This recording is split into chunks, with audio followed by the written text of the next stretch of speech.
मेरे वालिद साहब को नाश्ते में कुछ चीज़ें पसंद होती थी तो मैं कभी लेकर जाता था, और जब बैठ के खाना खाता था मुझे वो वक्त याद है कि मेरे वालिद साहब कितने खुश होते थे कि आज मेरा बेटा मेरे लिए नाश्ता लाया। ये बड़ा जज्बाती मौजू है। वो नौजवान था, छोटी मोटी नौकरी करता था, तो जैसे ही उसके हाथ में कुछ पैसे आते ना, आकर टेबल पर रखता था और इसके वालिदैन पैसे उठा देते।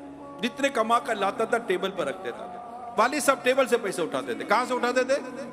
टेबल से पैसे उठाते थे। कहता है कि मैं यूं नहीं देता था, अगर मैं यूं दूंगा तो मेरे बाप को मेरे आगे हाथ फैलाना पड़ेगा। बात समझ रहे ना?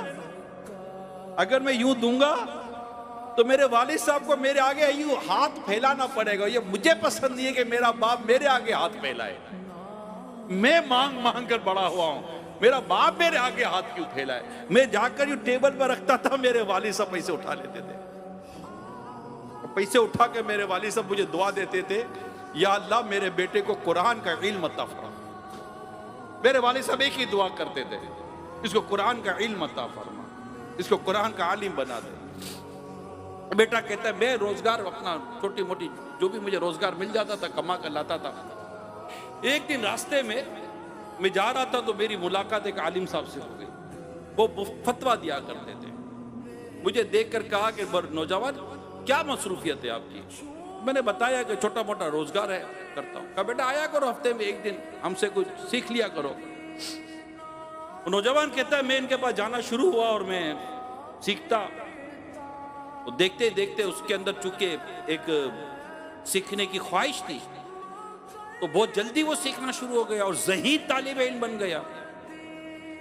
पढ़ते पढ़ते पढ़ते पढ़ते इसने इल्म दीन हासिल किया और काफी क्वालिफिकेशन हासिल कर ली। राइट, काफी क्वालिफिकेशन हासिल की। इवन कि इसने पीएचडी के लिए अप्लाई कर दिया। अब वक्त था थीसिस लिखने का। पीएचडी करने के लिए एक मकाला लिखा जाता है, थीसिस लिखा जाता है। अब इसको थीसिस लिखना था। अब ये सोच रहा था कि मैं टॉपिक क्या लूं मकाला लिखने के लिए, थीसिस लिखने के लिए। अचानक इसको अपने बाप की दुआ याद आ गई कि मेरे वालिद साहब दुआ करते थे, या अल्लाह मेरे बेटे को कुरान का इल्म अता फरमा दे।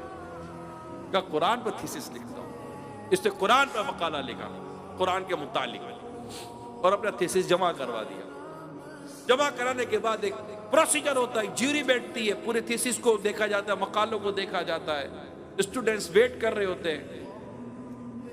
एक दिन आया कि वो स्टूडेंट जमा थे और ऐलान मतलब अनाउंस होनी थी थीसिस की कि किसको पीएचडी की डिग्री मिलनी है। तो जो ज्यूरी आई, यानी जो एग्जाम लेने वाले टीचर आए, यूं समझिए आप, जिन्होंने डिसीजन लेना था, उनमें वो शख्स भी था जिससे इससे पहले इल्म दीन हासिल किया था। वो देखकर हैरान हो गए कि ज्यूरी में ये शामिल है।